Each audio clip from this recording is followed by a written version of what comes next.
Ahmed Aït-Tellous, je suis auteur passionné par le fantastique, le mystère et l'horreur. Depuis longtemps, j'aime raconter des histoires où le passé, les secrets oubliés et l'inconnu se rencontrent.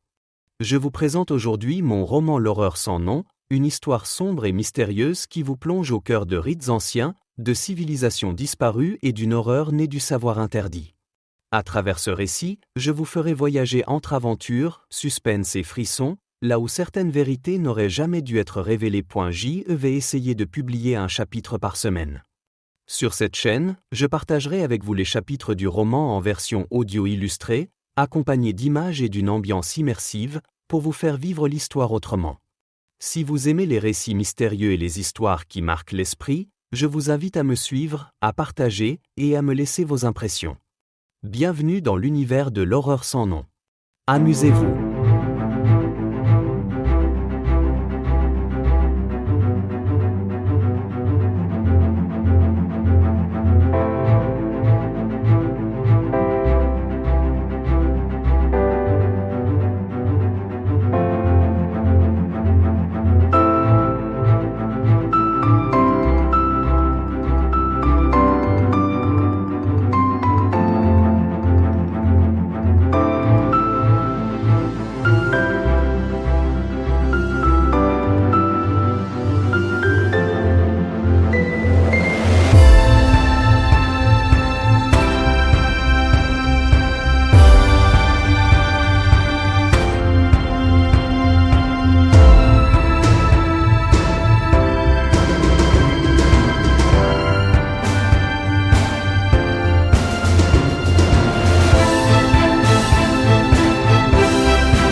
L'horreur sans nom. Vers le début du XIXe siècle, un aventurier écossais quittait sa terre natale pour chercher fortune au Mexique. Que pouvait-il chercher dans ces landes désertiques et à moitié pelées? Nul n'aurait pu le savoir. Débarqué, après un très long voyage en mer, sur un galion portugais, qui faisait de la contrebande, dans le port que allait devenir un endroit réservé aux milliardaires, bien des décennies plus tard, Acapulco, il soudoya des hommes, à la réputation et la conscience plus écœurantes qu'une porcherie mal entretenue. À dos de mulet, il allait entreprendre une longue randonnée vers la chaîne des montagnes de Yucatan, où les vestiges de ce que furent les pyramides aztèques, recouvertes de mystères mystiques et surnaturels, se trouvant, pour entreprendre des fouilles. Par les écrits de certains parchemins, il savait que, en cherchant bien dans les profondeurs de ces pyramides perdues dans la brume du temps, il aurait pu trouver un trésor. Un immense trésor. Ainsi, les fouilles commencèrent. Au fur et à mesure que ces gens pénétrèrent les profondeurs de la terre, au sous-sol d'une de ces pyramides, le travail se poursuivait d'une façon monotone. Mais lorsque ces hommes arrivèrent en présence d'un très long escalier, découpé dans les rochers mêmes et que se perdaient dans les entrailles de la terre et de l'obscurité, des étranges phénomènes se produisent. Munis de torchets résineuses, ces hommes commencèrent la descente dans les ténèbres, suivant pas après pas, ces marches que continuaient et continuant, toujours plus profondément.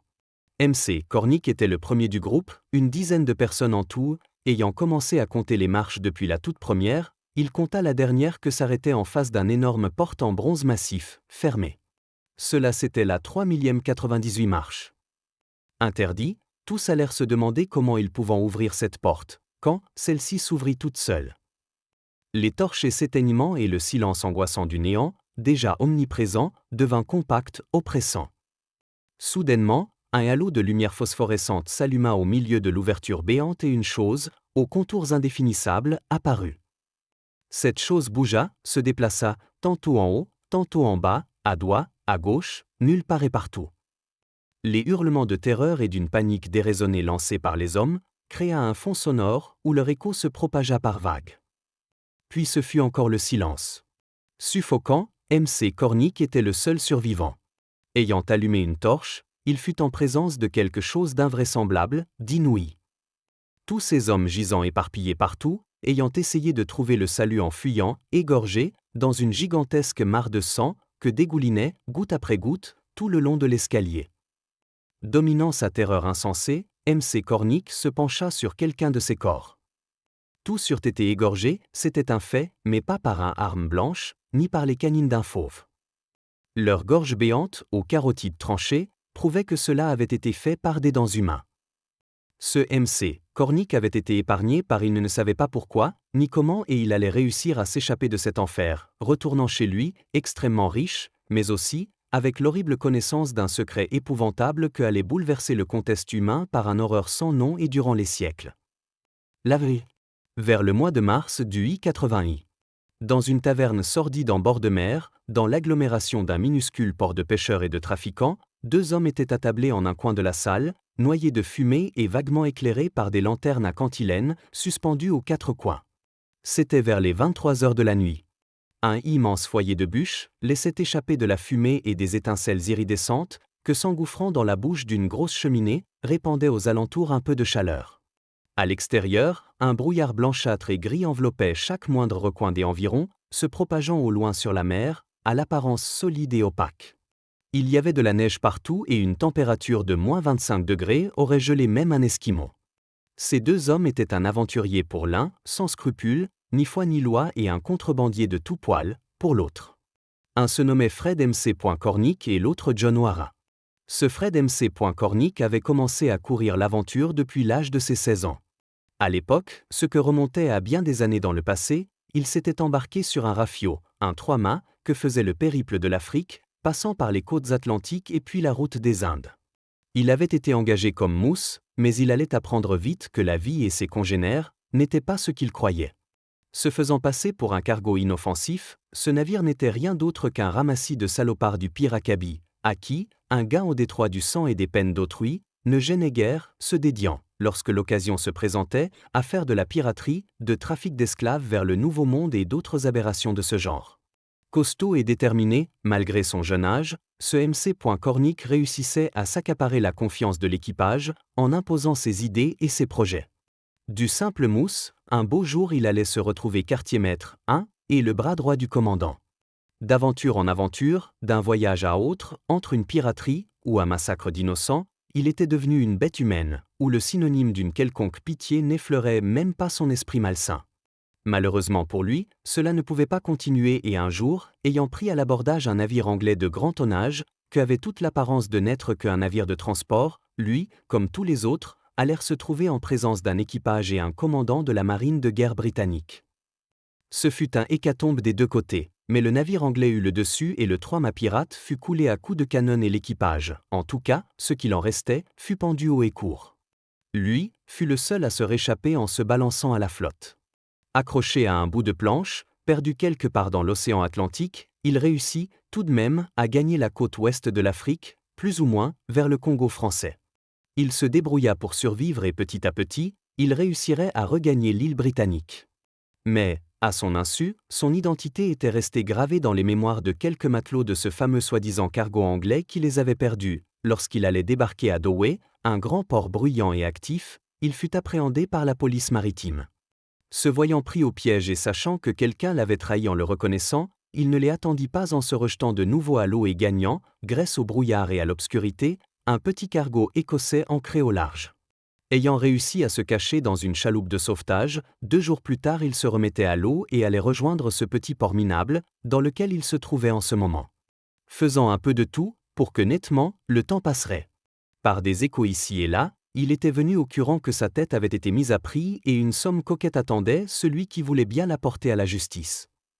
Ainsi, il se jura de ne pas mettre le nez dehors de ce port et attendre qu'une occasion ou une opportunité allait enfin le délivrer de cette apathie forcée. Son compagnon du moment, ce John O'Hara, lui n'était pas d'origine écossais, mais irlandais. Ce type avait déjà effectué plusieurs voyages vers le Nouveau Monde, en apportant de la contrebande, matières précieuses, épices et autres, mais acquis, au même temps, une connaissance quasi parfaite de tous les endroits où il avait mis ses pieds. Le continent américain. Il avait été en Amérique latine un peu partout, il avait fouillé dans des sépulcres ou cimetières très anciens. Il n'avait pas trouvé grand-chose comme objet précieux, à part des dents en or, ou quelques bibelots ensevelis avec les cadavres. Mais un jour, se trouvant dans le port d'Acapulco, au Mexique, en attente que son navire allait reprendre le large vers l'Amérique du Sud, il allait faire une étrange rencontre. Rentrant saoul d'une taverne, où il avait bu à ne plus soif et avoir goûté au charme d'une prostituée, il rencontra un vieil homme qui lui fit signe de s'arrêter. Ce bonhomme aux cheveux et à la longue barbe blanche se prétendait être le dernier descendant de l'ultime dynastie aztèque. Il portait sur lui un gros sac en peau de bête. Interdit, John se demanderait ce que ce vieil homme lui voulait à cette heure si tardive, aux limites du port et en le voyant aussi saoul que toute la Polonaise réunie. Il le pria de l'accompagner jusque chez lui, car il se sentait fatigué et il ne pouvait plus supporter le poids de sa farde. Méfiant tout de même, John l'accompagnerait chez lui. Dans un ghetto sordide et clairsemé d'habitations, à part quelques misérables cabanes, dispersées ci et là. À la lumière chevrotante d'une grosse bougie, le vieil homme allait lui confier un secret.